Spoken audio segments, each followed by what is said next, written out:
రవ్వతో కేసరి ఎలా చేయాలో చూపిస్తానండి.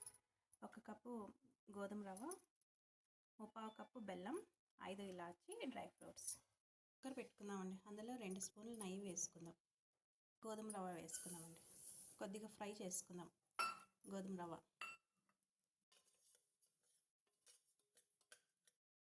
రవ్వ అంతా ఫ్రై అయిపోయింది కదా. ఇప్పుడు ఏ కప్తో రవ్వ తీసుకున్నామో ఆ కప్తో 2 కప్పులు వాటర్ వేసుకుందామండి.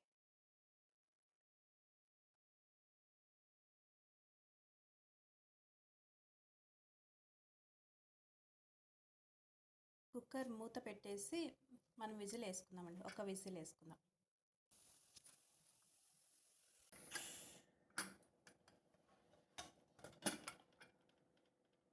చూడండి, రవ్వ ఉడికిపోయింది.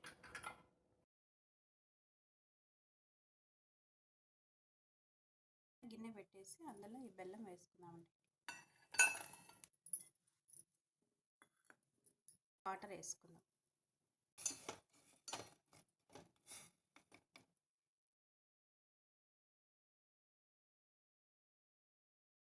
ఈ బెల్లం పాకం ఉంది కదా, మనం వడగొట్టుకుందామండి.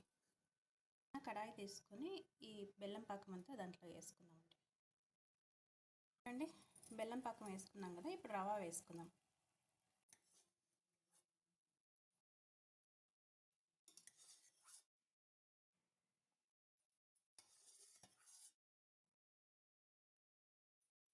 ఒకసారి అంతా మిక్స్ చేసుకుందామండి.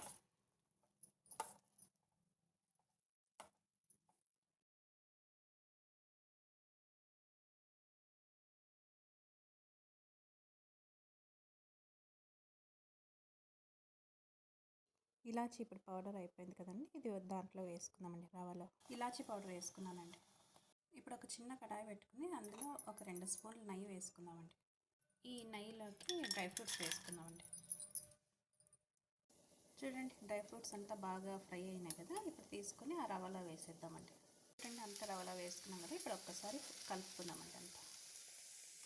చూడండి, గోధుమ రవ్వ కేసరి అయితే రెడీ అయిపోయింది. చూడండి, మన కేసరి అయితే రెడీ అయిపోయింది. ఎప్పుడు తినే నార్మల్ కేసరి కన్నా గోధుమ రవ్వ కేసరి చాలా బాగుంటుంది అండ్ హెల్తీ కూడా. ఇష్టమైతే ట్రై చేయండి.